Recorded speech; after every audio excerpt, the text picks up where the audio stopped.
Are the judges ready? And the timer. Then I'll begin. Some of my favorite friends are this tall.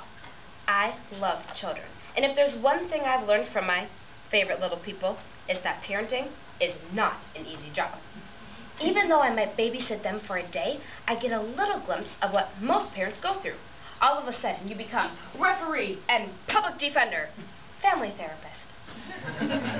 Proverbs 20:11 says, "Children are known by their actions, by whether their conduct is pure and upright." Parents are called to train and influence their children, and with God's help, you can train them for eternity. No, parenting is not easy, but the results are eternal. And even though kids make parenting challenging at times, you can usually laugh about the situations that come up, eventually. If only every parent had a friend like Mrs. Pigglewiggle. Mrs. Pigglewiggle's Magic by Betty McDonald. The Interrupters. Guess what happened at the garden club today? Hey, Dad, I'm the pitcher of our baseball team. Don't interrupt, Benji. Now what happened at the garden club today? Well, I won first prize for my arrangement. The thing I don't understand about arrangements is, I caught a little green bug on my way home from school. I got a white heel on my... Don't interrupt, Daddy. Now, what is it you don't understand about flower arrangements? I need a pair of roller skates. These skates are so slow, I'm just ashamed to skate in them. You had new skates last year. I need a new baseball. If I try to skate with a broken strap, I'll probably kill myself. Stop interrupting. I desire to finish my... Ah! Stevie has a frog in his pocket. Oh, call Mrs. Pigglewiggle. So Mrs. Franklin did. Mrs. Pigglewiggle said, I have some wonderful interrupters powder here. Why don't you send Stevie and Benji over?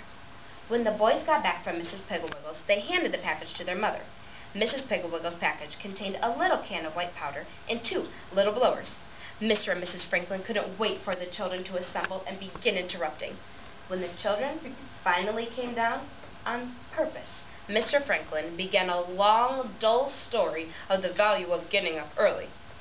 So while all the children were turned towards Mr. Franklin, Mrs. Franklin took the magic powder and blew it on the children. When I was a child, I liked to get up early. 4:30. You know, my teacher says... But that was as far as he got. For his mouth open, closed like a goldfish. But no sound came out. 4:30.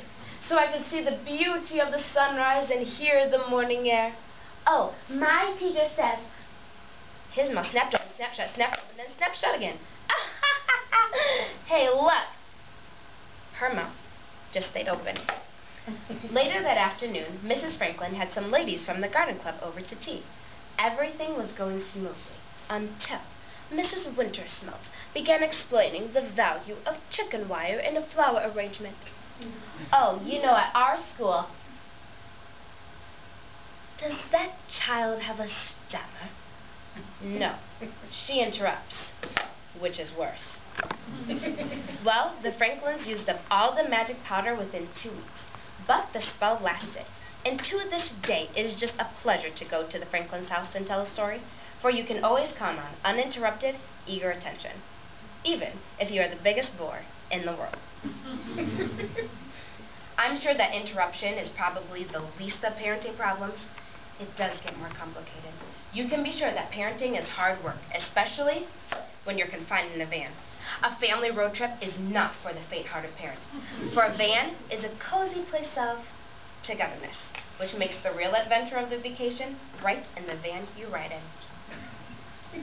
The Greatest Among You by Randy says, in preparing, you must do the unseen, unappreciated, unsung labor of developing.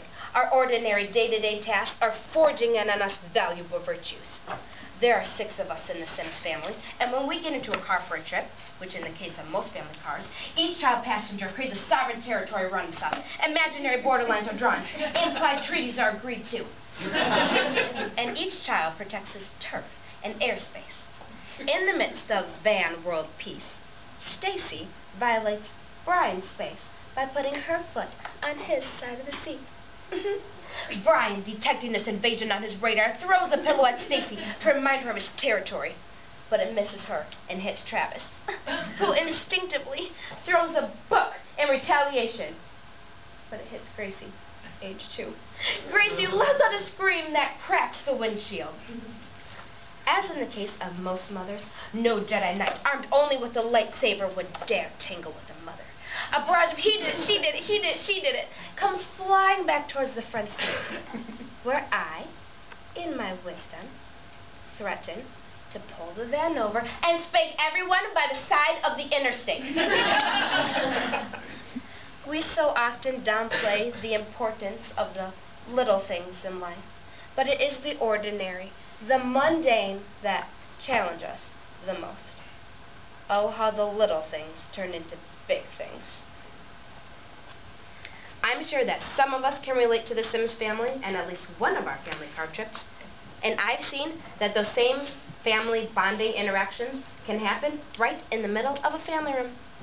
Well, once you've traveled with your little darlings through childhood, once you've taught them all you think they need to know, parenting's not over. Once you've sacrificed for them and provided for them, you do get something in return, the chance to worry about them for the rest of their life. Forever Irma by Irma Bamba. Not to worry. It was one of those days a mother dreams about. It was Saturday, and I could sleep till I got a headache. The kids were grown and on their own. There were no deadlines. The big insurance premium was paid, and I didn't have a thing to worry about. Then the phone rang. It was one of my children telling me she was driving to Las Vegas and not to worry.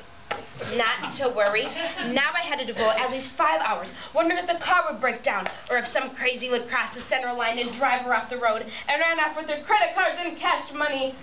5 hours out of a perfectly good day sitting around waiting for the phone to ring and it to be the police to say, "Hello, we have someone here who wants to speak to you. Speak up. She's in traction." 5 hours of unrelenting fear. Would you reach over to change radio stations and hit a horse that ran in front of her car? Or would you stop by a burger place to get a burger and be dragged out by a motorcycle gang who popped wheelies around her? When the phone rang again, it was another child telling me he was going fishing in the middle of the ocean in a rubber raft. I hope you're not planning on going this weekend. I'm already going half crazy with your sister who's driving to Las Vegas. Oh, we're only going to be out for about 4 hours. I was planning on washing my hair, but I canceled that in case a Soviet submarine surfaced under their raft and dumped them into the ocean. Or, what if they caught a fish so gigantic that it dragged them into the open sea? Of course, there was always the possibility of Jaws 3 or a giant tidal wave that wasn't on the news. By my calculations, I had about 10 or 12 hours of worry ahead of me when I heard from my third child.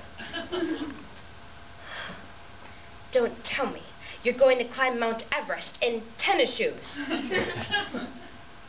No, actually I'm staying home for the weekend. I couldn't believe his insensitivity. Now I had to worry that he had no friends and no social life.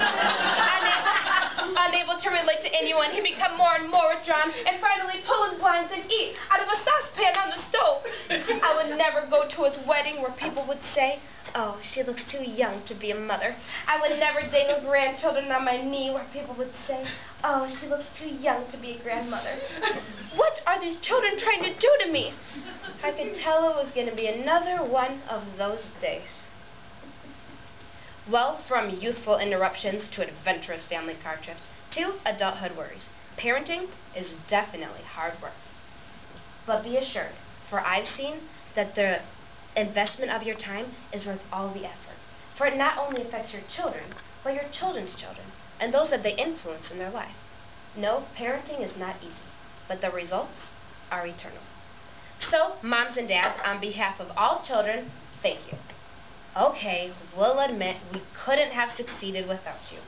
And we know we've put you through a lot during the years. But take heart, we will be parents someday. So stay close by, for I may need to call on you for advice.